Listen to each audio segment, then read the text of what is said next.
Hello everyone, and welcome to another casual stroll through Lord of the Rings Online. My name is Matt Elliott. I go by Scenario on the message boards, and I'm a senior world designer on Lord of the Rings Online, and have been doing this for pretty much most of the life of this game, with the exception of the areas we're actually running through right now. I was not working on Lotro at the time Gondor was being built, so figured we recently had King's Gondor, and we'll continue on our journey through Gondor itself now. Last stream, we kind of made our way through all the way here to Lynn here. This was our intended stopping point. But we covered a lot of ground. And for those of you that have played through King's Gondor, which we can kind of see the map for it here, you're really familiar with, actually I think this is a normal Gondor map, not King's Gondor, but you're familiar with the look and feel of Gondor, but with a fresher take. We're back in the original Gondor areas now to just kind of check it out and see what the world looks like in comparison to the newer version and the post-war version that you've all got to experience recently. For those of you that are new to this stream, this is a world design and level design focused stream. So we're going to be talking about things like what goes into the planning and development and creation of the landscapes of Lord of the Ring Online. This is not a space where we're going to be talking about things like class balance, raid balance, PvMP, lag fixes, any of those things, because those aren't my area of expertise. If you have questions about those things, which is completely fine, I highly recommend checking out the message boards for answers or for posting your questions, or hanging out for other streams with members of our team that can answer those questions for you. So in the meantime, let's jump back into running around original Gondor. Still kind of under the gloom of the dawnless day. I think I'm running a bit too fast. This version of Gondor is the kind of war-torn version. You know, I think in Lynn here in particular, the war has already sort of passed through and made its way beyond, closer towards Peligir, and then eventually heading to Minas Tirith itself. I don't think we'll get to Minas Tirith as part of this. That I believe is considered the old Anorian region. So we're gonna avoid going through old Anorian right now, and instead we're gonna go through the areas of eastern and central Gondor that we haven't had a chance to hit yet. I think after this we'll go into Ithilien and maybe Osgiliath. And then we'll kind of step through all the different versions of Minas Tirith that we've had to explore. Hey, dude, with your torch. Actually, kind of nice having, like, every once in a while you get that pop of light on the landscape that draws your eye to it. We have to, you know, I know I've talked about it before. We always have to be very careful about our use of lighting on landscape, just because we can only have so many light influences on the landscape before things start getting a little unwieldy and rendering poorly, because eventually the engine just kind of starts throwing away light sources, and it's like, oh yeah, we're not gonna use that one, or it causes things to just not light at all if there are too many light sources. So here we are running through Lower Lebanon, the forests up in the north. So this area, when we started working on King's Gondor, this is an area that we were contemplating doing some expansion on as well, because, you know, right behind this waterfall is a pretty immense valley that would have been great for expansion, though we decided to kind of rein things in a little bit and not produce additions to every like mountain valley that we saw, because there were a few in Gondor that were pretty were prime real estate to expand up into, since we wanted to make sure that King's Gondor had something new that this version of Gondor didn't have, so that there'd be something fresh for players. Lost Shire Hobbit asks, are the pink and white trees the same ones as in Arid Luin? They look alike. They are probably the same assets. I would guess that they are the same assets. You know, these I appreciate the look and feel that these trees can bring to a scene, but I think for me, the thing that bothers me the most about them is they are missing like flecks of green in them. You know, when a tree blossoms, when it flowers, it isn't all just that one color. And so it would have been nice to see, you know, these have a little bit more richness to them with just adding a little bit of color to the leaves, or to add in color, because right now these are also just like, they're just the leaves. They're meant to imply flowering trees, but when you get up close and look at them, they're actually just the leaves. I think I've talked before about how like sometimes to build a scene, you need to not worry as much about all the little individual details of like this leaf looking right, that leaf looking right, and rather you want to have assets that are in there that compose the scene in general. And I think these trees are kind of a case of that, where, you know, instead of authoring new versions of trees that were heavily flowered and creating new textures for them, you know, we went a little bit easier. You know, I think at the time we were making these for Arid Lewin, we had a time crunch to like get that round of polish out, and you know, so we opted to just do a color change on them. And again, it goes back to that like mood setting component of the game. So one of the things that I was thinking about too in preparation for the stream was thinking about, you know, particularly Dol Amroth, but many of the other Gondorian cities. I found myself running into this issue of like never really feeling like I was in there long enough to really understand the layout of these cities, you know, to know the thoroughfare. And I remember playing through them the first time, finding them to be very, very daunting places. Ultimately they feel more complex than they actually are. You know, they feel like there's more twists and turns and structure, but really these are just, there's a lot of tall buildings that create this imposing feel, and it gives you have a hard time actually seeing where you're going to be going next because of how tall everything is. And I think that made my initial playthroughs of these areas, like I said, a little daunting. And you know, I think there are some things that could be done to mitigate that. And I also think playing through these areas at the time that they were introduced would also offer up a little bit more time to familiarize myself with them. Like if you were playing the game when Dol Amroth was the end game for Lord of the Rings, you had a lot of time in that city to learn where everything is, to learn, you know, how to move through it, what the fastest routes through it are. But when you're playing the game as these regions are just like leveling stops for you along the way, you don't have as much of an opportunity to really kind of sit down and learn the city. You don't have the opportunity to become as familiar with it as you might have been if you had been in there for a while.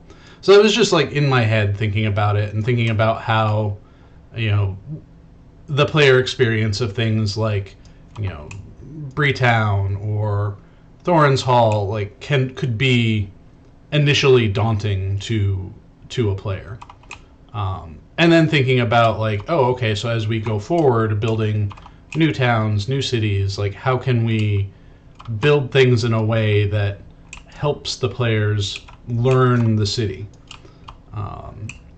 whether that's through the introduction of, you know, clear signage, through, you know, main paths through. That's actually something that we've been talking about in preparation for the Catacombs of Umbar. Is, you know, how do we want to handle player navigation through that space, both through stables, which I think our approach for stables in the catacombs is very much going to be akin to, like, you know, you get a tour guide through the Parisian catacombs kind of thing, where there's a dude chilling out there who can help guide you to other portions of the city. And so, like, and I think, you know, part of what we're thinking that we'll do for Update 40 as well is take a look at the overland gameplay of the City of Umbar 2 and see where we can improve traversal through that as well. It's like running through here and just seeing how familiar much of what is here, how familiar all of this feels. It's just darker and gloomier. Talarion says, any specific reason why we can't swim far south here and you hit a you're not supposed to be here region, and in a new region we have a death wall? So I'm guessing you're meaning why you can swim in some areas and you just run into invisible physics versus you run into a death wall. I think it just varies on the design philosophy of the people creating the space. Some people are okay with just having the invisible walls. Others prefer to have, a reason why you can't continue any further.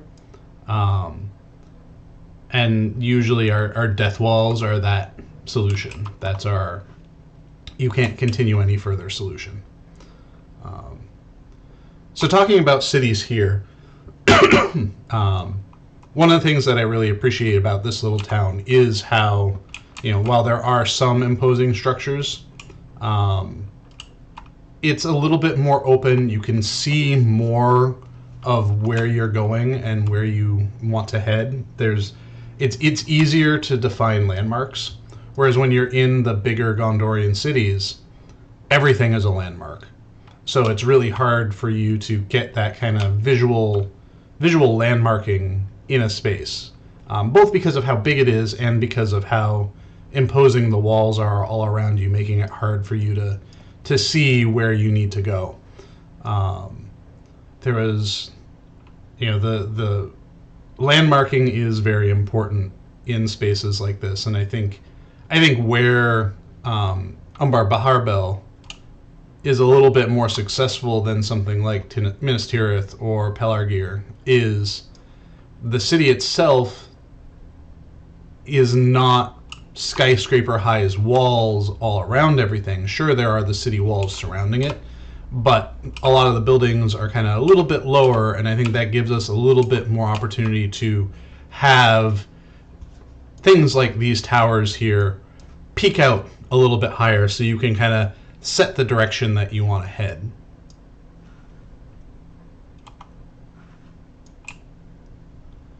All right.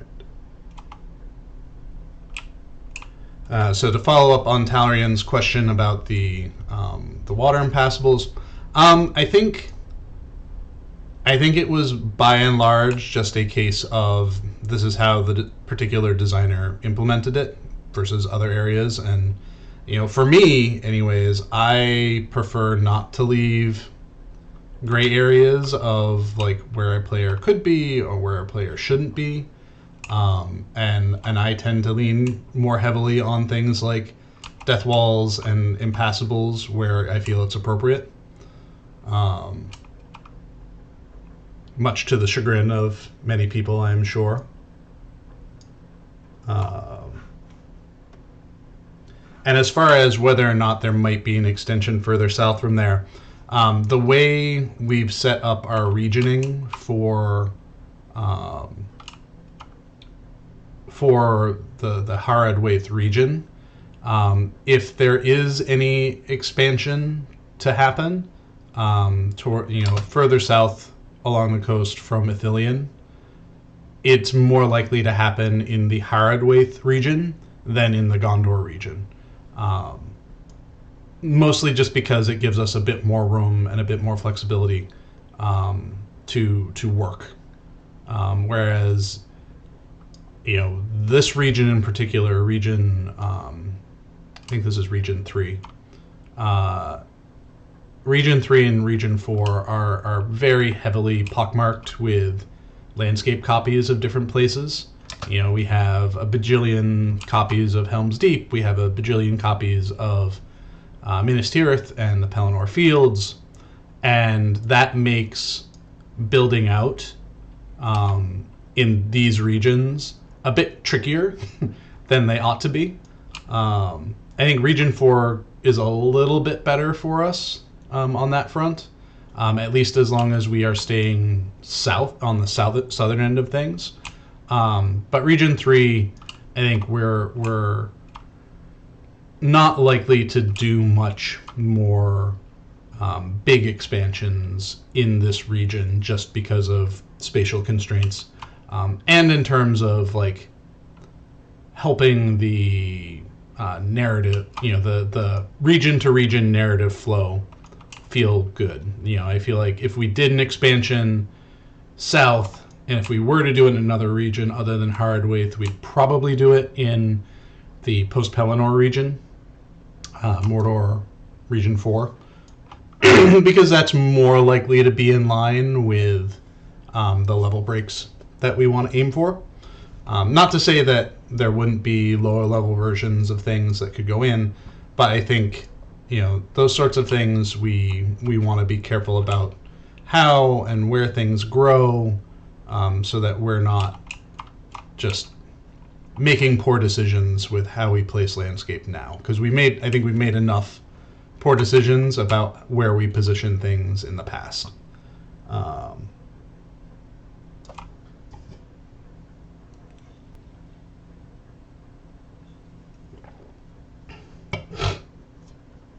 right.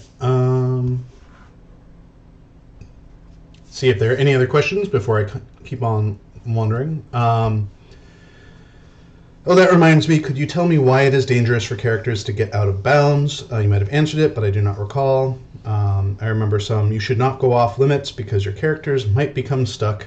You cannot play it anymore. So there are a number of reasons not to go into, you know, or why we try to prohibit people from going into out of bounds spaces.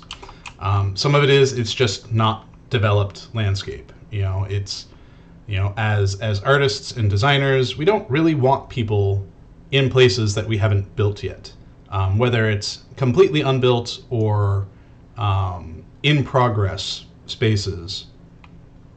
You know, it doesn't feel good for us to see people running around in spaces that are, you know, unfinished, not to our standards, not to what we want from them, and then to see those players kind of, you know, setting their expectations based off of what they've seen in an area that they're not supposed to get into. You know, there are also issues where getting into spaces where you're not supposed to get into can result in your character getting stuck and having a hard time getting out of those spaces. It can result in potential interactions with gameplay and content that is not ready for public consumption, and that could cause damaging things to happen to your character depending on what that interaction is. You know, there are, you know, we have had instances of even just like accident that were supposed to be instance only effects escaping out into the world. You know, not because the players weren't supposed to be in those spaces, but because there were issues with those pieces of content in particular, and you know that's not great for, you know, that's just in general not great for the gameplay experience of that player. You can also trigger things that could cause issues with server performance. If it's a piece of content that has some logic issues that a player trips over, you know, in an unfinished space, that can, you know, degrade the experience beyond just what that player is experiencing. So, Soft Snake says, excluding the difference in time between Lotro zones, is it possible to make a huge combination of all 4 regions into one huge Middle-earth map, even if you had all the resources in the world?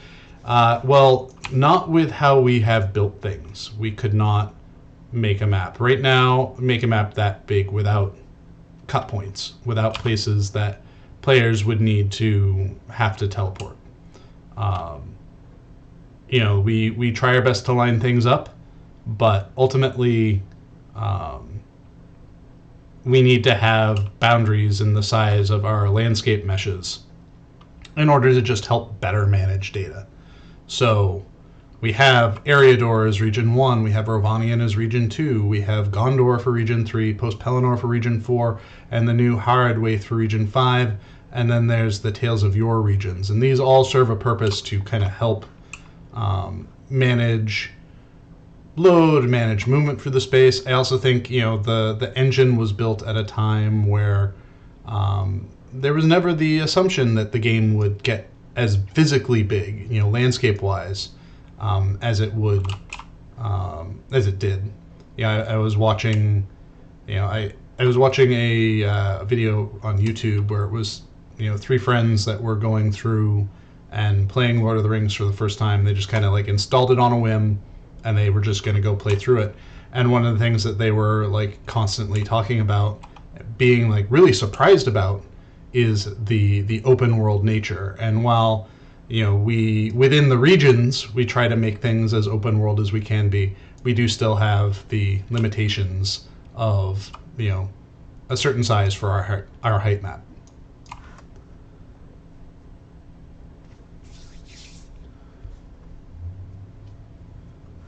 So Zeus asks about when more profession slots will be coming along, and like Druidfire said in chat, best to ask about that in another chat, another stream. This is a world design focused stream, so if you have questions about what it takes to build a craft hall, physically build a craft hall, let me know. But I can't talk to you about things about when new craft slots will be coming in, or profession slots will be coming in. Green Tea asks, as you go around older Gondor and Gondor zones, are there any obvious changes you would make if you had a chance? Do you notice any designs that you would approach differently now? So, I know some people find it entertaining, some people may find it annoying, but we really do love our rocks. And running around these older regions where we haven't done an air quotes rock pass, I think is something that I wouldn't mind seeing done, because I think the rock pass just adds a jaggedness to a landscape that doesn't exist if we're just doing the cliffs purely as terrain. Because even though we have a texture on there that may look rough, it's still just smooth terrain. So I think that would be something that I would think about doing, is a rock pass. And maybe backporting the rock work that we did for King's Gondor, and backporting the landscape additions that we did for King's Gondor.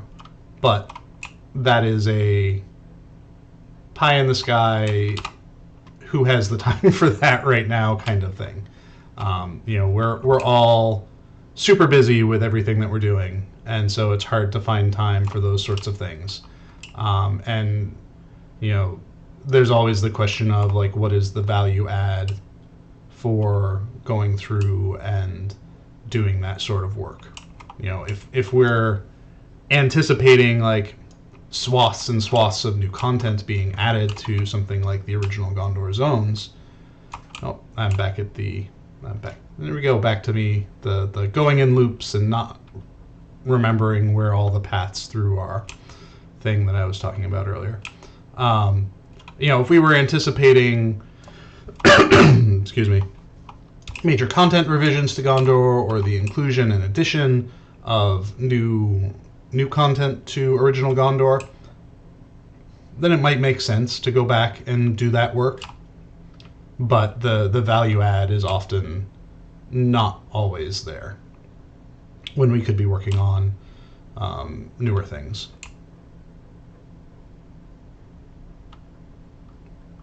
So this is another one of those going back, thinking about our Gondorian cities and how hard it is to really kind of wayfind your way through these places, because the walls are so tall that you don't have very many POIs that you can call out to and follow along with. You know, when you're down here, you know, you can see the tower here and you can see, you know, some here and there, but overall it's hard to see where you're going. And I think that's one of the biggest weaknesses of these cities is the navigation and wayfinding. You know, if we ever had an opportunity to go back and do some more work on that sort of thing, I think would really benefit these towns, especially since these towns and these cities are no longer end game locations that players are going to be spending a considerable amount of time in and learning.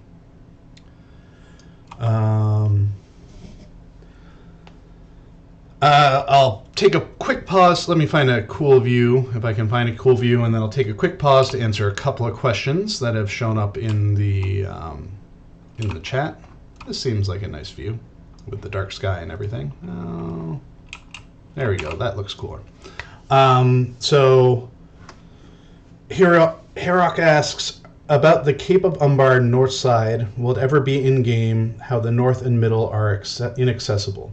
That may be something that we can introduce as part of a content update at some point. But you know, if you're talking about the northern coastline of the original offering for Umbar, you know, I think we planned. There's like a couple of camps up there and mixed spawns up at the peaks, but the cliff itself along the coast is pretty steep, from what I recall. If you're talking about like the shoreline up there, or if you're talking just about like further north along the coast, eventually there will be stuff that goes in there. There's just not immediate plans for that because we have other directions that we're going in and around Umbar. Lost Shire Hobbit says, have a drink. What are the drinks today? The drink today is ginger ale. I also have some seltzer water kicking over there. So if I get through the ginger ale, I'll go over and get the seltzer water. Hirak asks, will there ever be a Stable Master rework? I think making a distinct difference between hub travel, far travel, and near travel, Stable Masters, and having more swift to older regions. So yeah, stables are in a weird kind of spot right now where the way the old ones work, you know, the old regions work is kind of like mishmash. They're not entirely consistent with each other. And then the newer stuff, I've tried to establish a bit more consistency. I mean, I think it would be great if we could find a way to drastically improve how stable travel works and how our own internal pipeline for setting up routes is, and what the usage aspect of it is for players. I think would be great in general.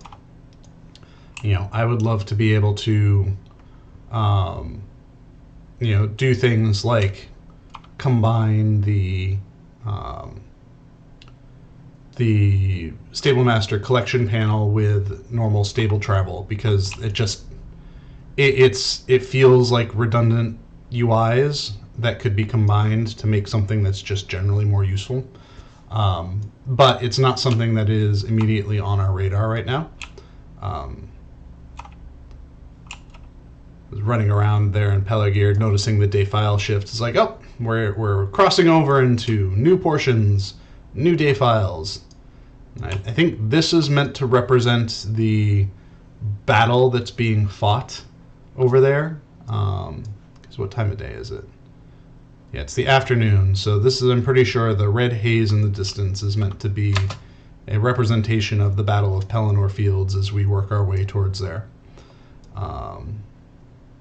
This is another of the Gondorian towns that I think feels pretty good because of the landmarking stuff that I was talking about. You have the keep, which is the prominent focal point of the space. You do have the walls around the town, but they're not so high that they obstruct your view of other things around you. You have these crofter buildings as well, which, you know, it's hard to believe a entire city would be crafted out of this heavy marble stonework, like every single building. So it's nice to have some variety in here where you do have some of that marble building work, but you also have the more simple stonework, the stone and wood crofters buildings. I think it does a good job of showing a more simple Gondorian village. And it's one of the things that I went into building all of the stuff in Onphalos and Penethgelen, kind of with that in mind, thinking like, okay, I want to be able to show off the imposing structures of Gondor, but I also want to make sure that we're building something that feels more livable for the common folk. I look at stuff like Pelargir and Dol Amroth, and it feels like there's a lot of royalty and nobilage living there, but the buildings and structures don't feel like there would be a lot of common folk there. And then as you think about that, it's like, okay, well, where would the common folk live? But there's no structures around the cities to support the concept of common folk living there as well.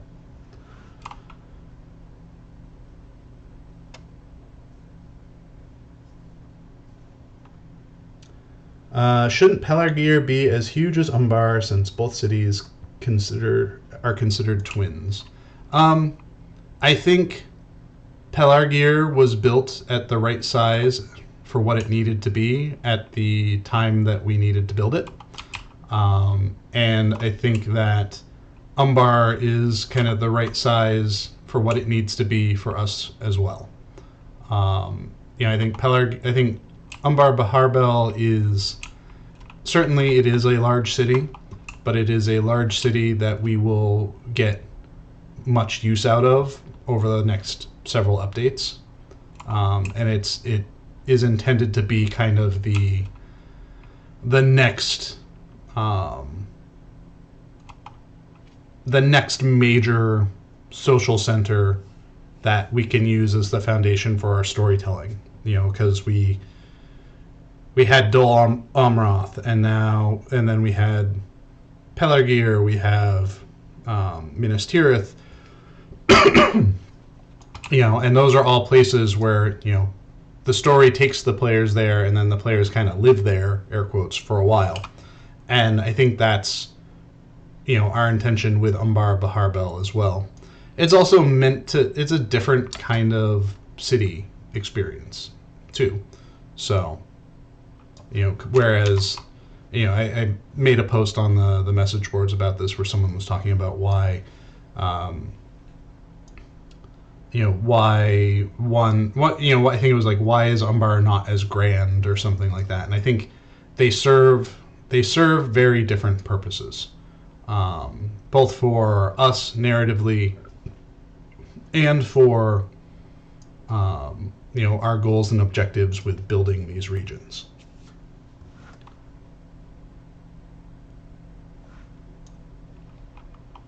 I think Umbar succeeds in it provides a city that feels like a living city, whereas I think we didn't quite hit that level of success with things like Minas Tirith or Pelargir or Linhir, Dol Amroth. Like those felt like monuments. And I think Umbar Baharbel feels like a city with monuments in it, if that makes sense.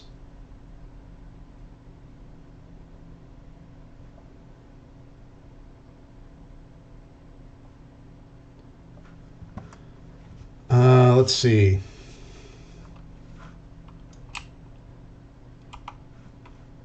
Some stretchy terrain textures there. We'll just ignore those for right now.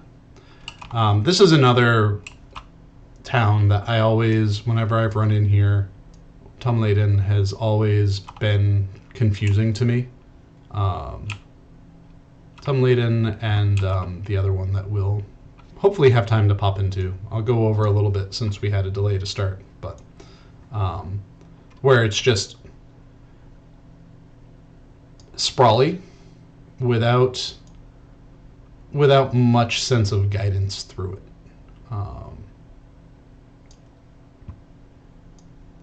Like the if there are districts, they could use a little bit more like landmarking to really like, and I mean actual like billboard landmarks, not structures, because I think structurally Tomb Laden does all right with the landmarking.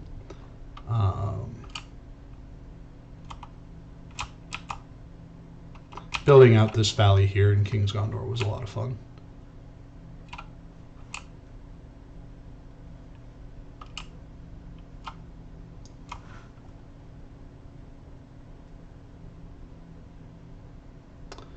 Herok says, about going south, since lore is dry there, are you guys planning on more Numenorian cities or going full Harad from now on? I think there will probably be a mix of both, depending on what the locations we're going to need.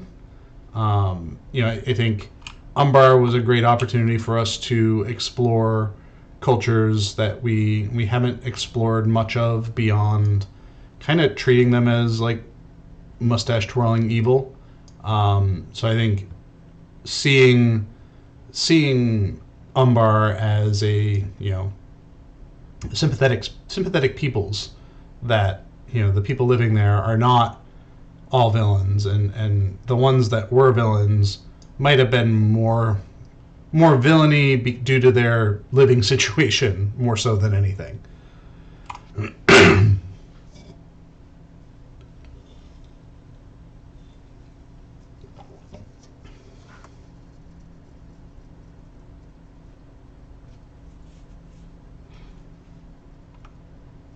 Let's see.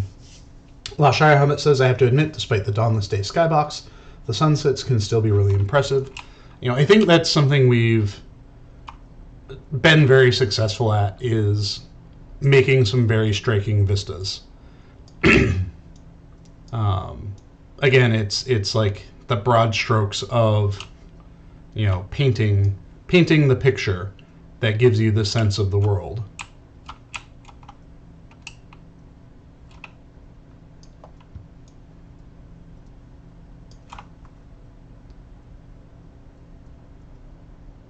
All right.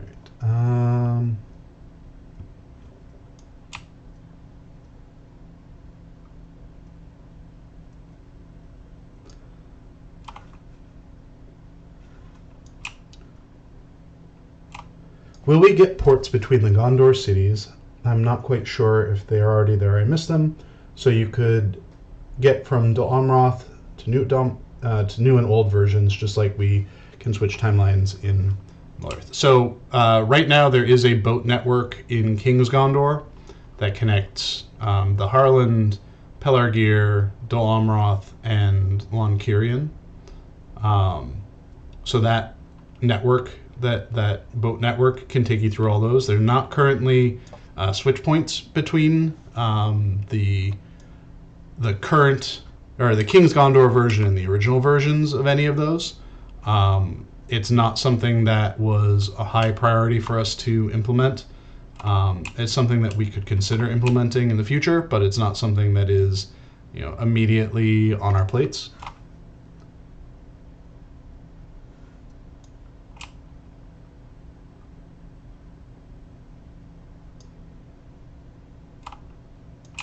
All right, here we are finally in the last area, Los Arnak. I don't know, like maybe just in like talking about all of these different cities that we've been running through, like maybe I just prefer the more rustic Gondor cities over the very, very heavy walled ones, because like the ones that we've been running through here feel like less oppressive to me. Like we talk a lot about play fatigue, going through dark spaces like Moria or Angmar and how fatiguing that could be. And I think a little bit of me is feeling like big imposing city fatigue as we go through all of these. So coming into places like this, coming into Arnak is like a nice little like breath of fresh air in comparison. Herox says the Isle of Storms, a 3-man instance, which is available on Bullroar right now, I believe. Looks awesome. Has it been planned to have that island and the surrounding ones be on the map? Also, why do instances have no discovery points or portal? Why do the instances have no discovery points or portals you can enter? So the Isle of Storms is just an island off the coast. We could probably update the map to include the island there. But I think at least with that one, it's kind of justified that you'd have to get in a boat and row there to discover it, so it makes sense to not have a discovery point for that. As far as the raid does have a physical entrance to it. Whether or not access is being gated behind discovery, that is a question for the game systems team to address, less so than for me. I do like the idea of having to go to a place first in order to get access to it again in the future, but it really depends on what the designer's goals are for those instances, and sometimes it may make sense for them to not require discovery. I know we also had some issues with certain instances that had discovery, that aspect of the instance had to be turned off. The discovery requirement had to be turned off because of issues with some stuff. So kind of what we're seeing here, if you can see as I walk around, you can see the terrain kind of blink. It goes dark and then light again. And of course now it's not going to do it now that I'm talking about it. There we go. So this is usually what happens.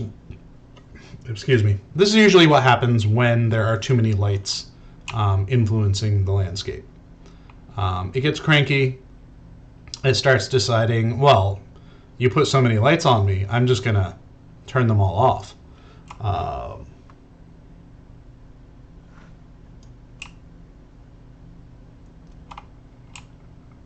So we'll make our way up.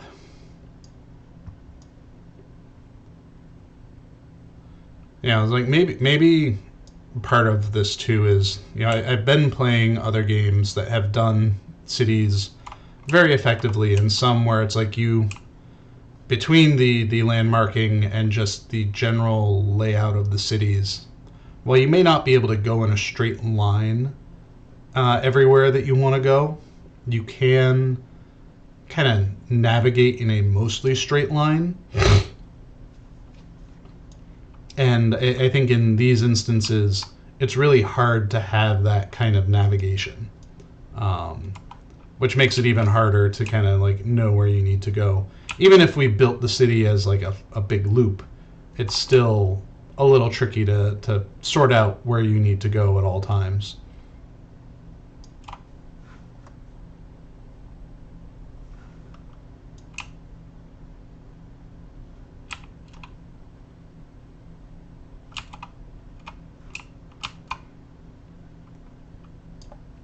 I remember the first time I walked through this area and just kind of being thrown off at how parky it felt. I think walking in here, I was initially expecting it to be another city, and then it was just there was a little bit of city, but most of the rest of it was all just this kind of glade. Which kind of surprised me. It wasn't what I was expecting to run across as I was entering in here. And it's always nice to be able to walk into an area and get hit with something that was contrary to what your expectations for the area were. That poor deer is probably panicked because there's no way for it to get out.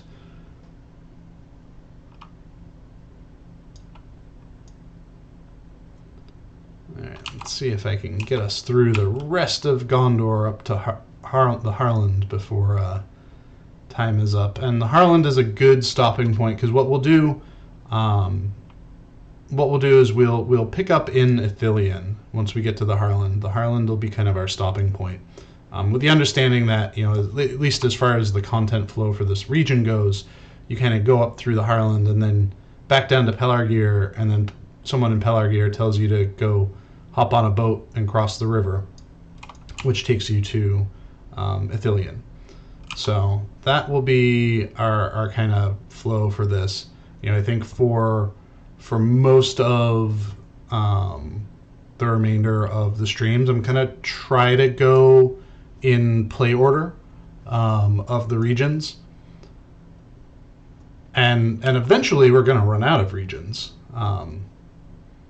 And we'll have to figure something else out.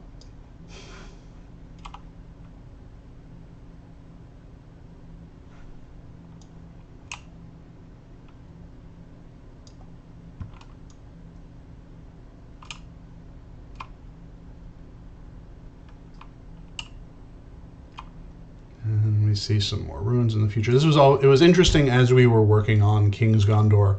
We had a spreadsheet full of all the different POIs and locations, and had to talk about. It's like, okay, so now that we're here, or now that we're like reimagining this area, this used to be burning ruins. What do we make it now? Like, what do we do? Do we let nature reclaim it, or do we have bandits moving in? So like, for example, this one here, the orcs are gone, and now in its place are all, like, I think they're goats here.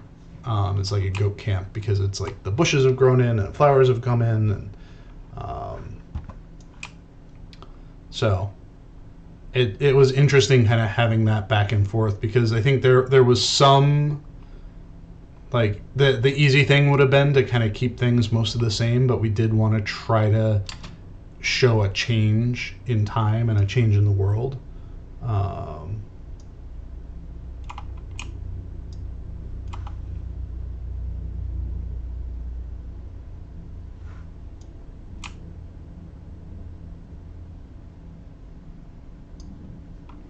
So let's see. I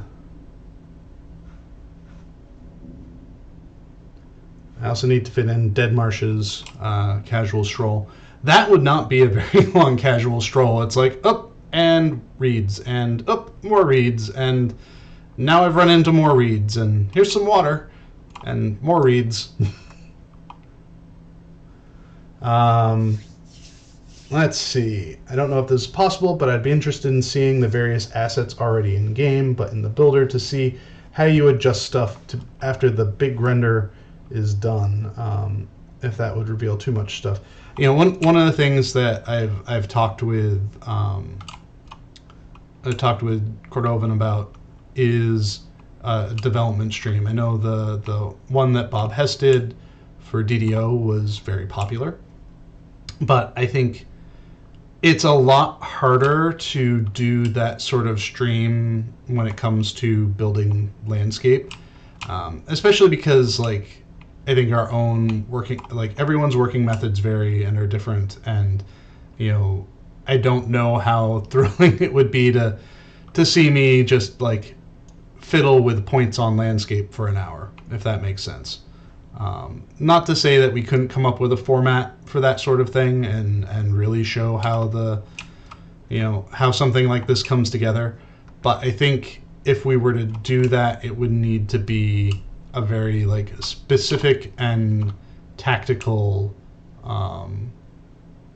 effort. Like, we would need to look very closely and specifically at, we're gonna build this thing, build this project as part of this this stream or this series, whatever it would end up being, and so that would require a very, like, specific concerted effort. So yeah, here we are at the Harland. All sorts of ruins everywhere. Burning ships. Lots of orcs.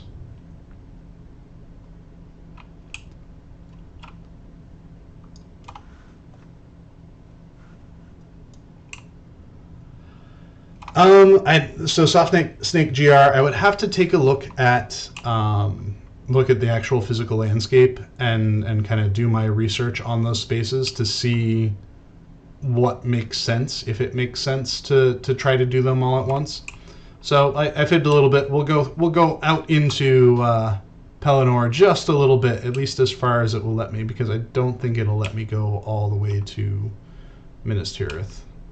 Or maybe I'm thinking of the wrong version. This version might block me. We'll see. No, this version doesn't block me. Okay, so we'll make our way to Minas Tirith while I answer a few more questions. So here we have talking about how this is very much a monument city when you have the pier right there. Like this city is showing off. It's meant to show off, right? Like.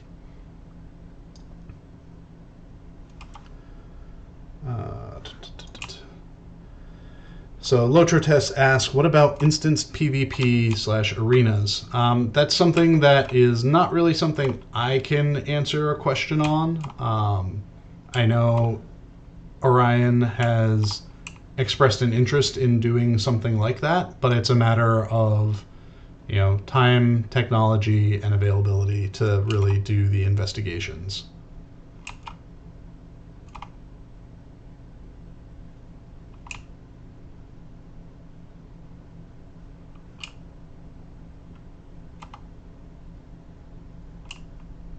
But yeah, very, very impressive as a POI. Minas Tirith does a great job of being a large, imposing, impressive city. A bit of a bear to navigate, I will admit to that, but it definitely really shows off well. And there's a reason why it's part of the character select screen.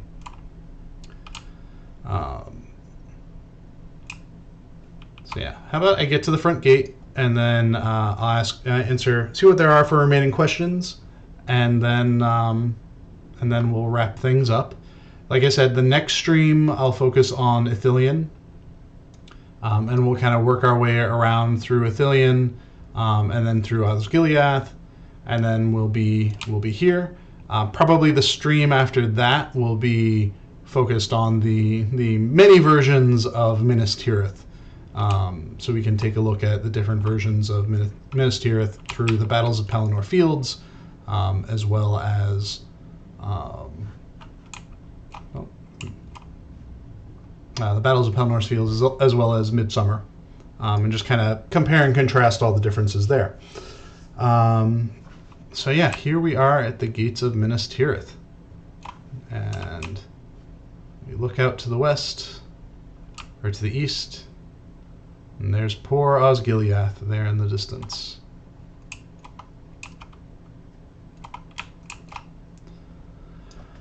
All right, let's see if there are any more questions, and if not, we'll get things wrapped up. Druid's Fire says, hypothetical, if you had a clone to do work for you, because we know how everyone is so crushed for time, what older, already playable zone or town would you want to tweak the most, because you've learned so much since the time that it was built?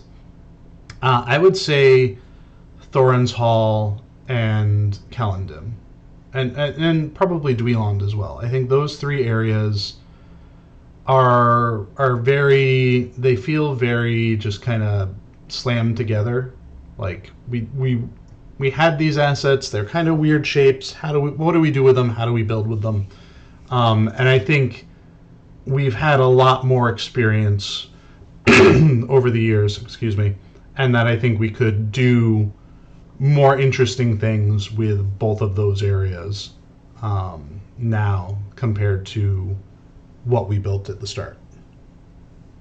So I think that's where like if Clone Me needed some like ramp up time, I would put Clone Me on kind of looking at those locations